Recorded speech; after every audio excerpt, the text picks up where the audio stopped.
Hey everyone, welcome back. In this walkthrough, I'm going to show you how to make a clean YouTube thumbnail in Canva. Something eye-catching that actually gets clicks. It's super simple, so let's jump right in.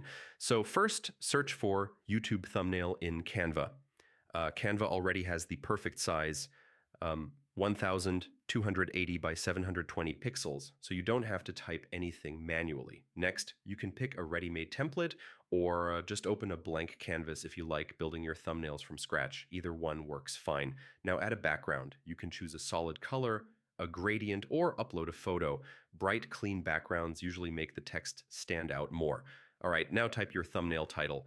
Keep it short, like 3 to 5 words. Make the text bold and big so it's readable even on small screens. If you want your thumbnail to stand out, add icons or simple graphics from the Elements tab.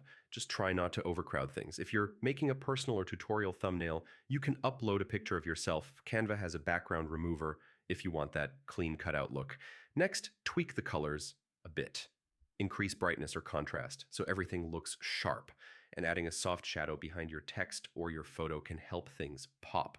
Then take a moment to align everything. Canva's guides help you center things so the thumbnail looks professional. Once you're happy with the design, hit download. PNG usually works best because it keeps the thumbnail crisp and clear, and that's all there is to it. Making thumbnails in Canva is quick and simple, and once you find your style, it becomes really fun. Thanks for watching.